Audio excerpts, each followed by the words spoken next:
how I came to work outdoors was, I don't know, encountering the work of Richard Long, going outdoors and, visually suddenly there are things to experience, and you work within those. It was quite an opening up. I think initially the work I did was very formal and very slight. Just sort of arrangements of wood in some fairly geometric sort of settings. I'm a materials man.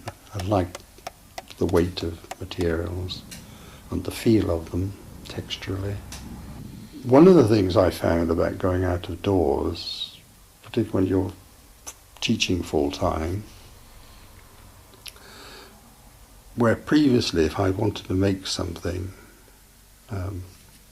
with plastic, with steel welding or whatever, or just assembling things and fitting them together, that takes time.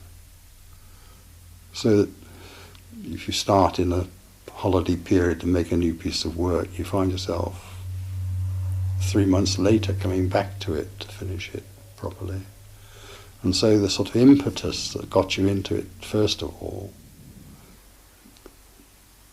has lost, and really the rest is a sort of craftsman-like way finishing it off.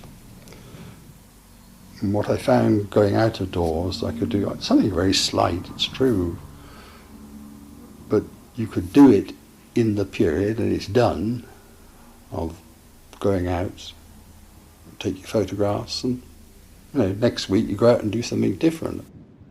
There's some fascination in the sea which gets people, and most people's behaviour changes slightly when they go on the beach.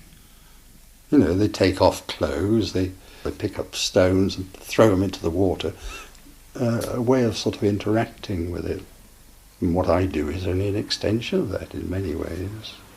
It's a funny sort of setting, that, isn't it? The shore, this view out to sea. Port Victoria is basically a clay beach, and it has a very thin shell covering of sand. So if you get a storm or anything, the clay is all revealed, so it's easy to get at. The sculptural experience, working and making three-dimensional work with the materials, which is different to sculpture, and I think I'm probably really for sculptural experience. I like the experience of the moment and doing it. Start working, you get involved with what you're doing, something is being formed, you push that as far as you can until you think you've realised the form that'll work with that, and with whatever significance you have about it at that moment.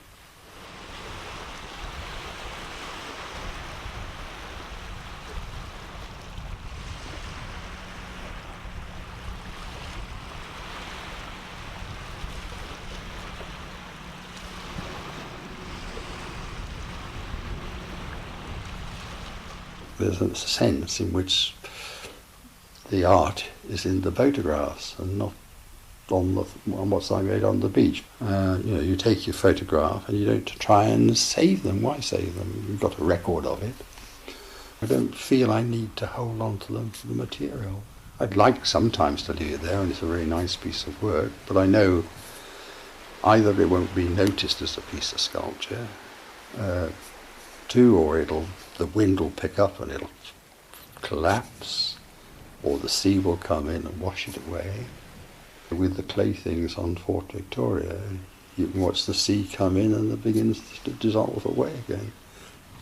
I quite like the sort of thing that can happen on Fort Victoria, where you dig clay out of the beach, raise it up, then the tide comes in and takes it back down again. There's a sort of beautiful completeness about that experience.